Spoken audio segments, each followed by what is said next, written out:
வணக்கம். பொங்கல் தினமான இன்று சென்னையில் ஆபரண தங்கம் அதிரடியாக 80 உயர்ந்து 1,660 ரூபாய்க்கு விற்பனையாகிறது. இதுவரை இல்லாத புதிய உச்சமாக தங்கத்தின் விலை உயர்ந்திருப்பது குறிப்பிடத்தக்கது. சென்னையில் ஆபரண தங்கம் கிராமுக்கு 10 உயர்ந்து 13,290 ரூபாய்க்கு விற்பனையாகிறது. வெள்ளி விலையும் அதிரடியாக கிராமுக்கு 3 உயர்ந்து 310 ரூபாய்க்கு விற்பனையாகிறது. இன்னும் ஒரு சில தினங்களில் வெள்ளியின் விலை கிராமுக்கு 500 ரூபாயை எட்டிவிடும் என எதிர்பார்க்கப்படுகிறது. அதே போன்று பார் வெள்ளி 1 கிலோ 5 லட்சம் ரூபாயை எட்டிவிடும் என எதிர்பார்க்கப்படுகிறது.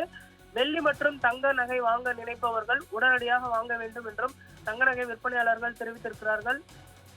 இந்த வருட மத்திக்குள் தங்கம் மற்றும் வெள்ளியின் விலை மீண்டும் பல புதிய உச்சத்தை எட்டும் என எதிர்பார்க்கப்படுகிறது. குறிப்பாக மே மாதத்திற்குள் 1,50,000 ரூபாயை எட்டிவிடும் என எதிர்பார்க்கப்படுவதனால் தங்கம் மற்றும் வெள்ளியின் மீது முதலீடு செய்வது தற்பொழுது சரியானதாக இருக்கும் என்றும் அவர்கள் தெரிவித்திருக்கிறார்கள்.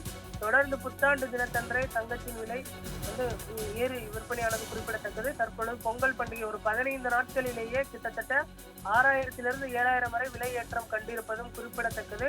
பொங்கல் பண்டிகை முடிந்ததற்கு பின்பு குறைய வாய்ப்பு இல்லை என்பதுதான் தங்க நகை விற்பனையாளர்களுடைய கணிப்பாக இருக்கிறது. அடுத்தடுத்து முகூர்த்த நாட்கள் நெருங்கி வர இருக்கக்கூடிய சூழலில் தங்கம் விலை தொடர்ந்து உயர்ந்திருப்பது நடுத்தர வர்க்கத்தினரையும் அதே போன்று தங்க நகை வாங்குபவர்களையும் அதிர்ச்சிக்குள்ளாக்கி இருப்பது குறிப்பிடத்தக்கது.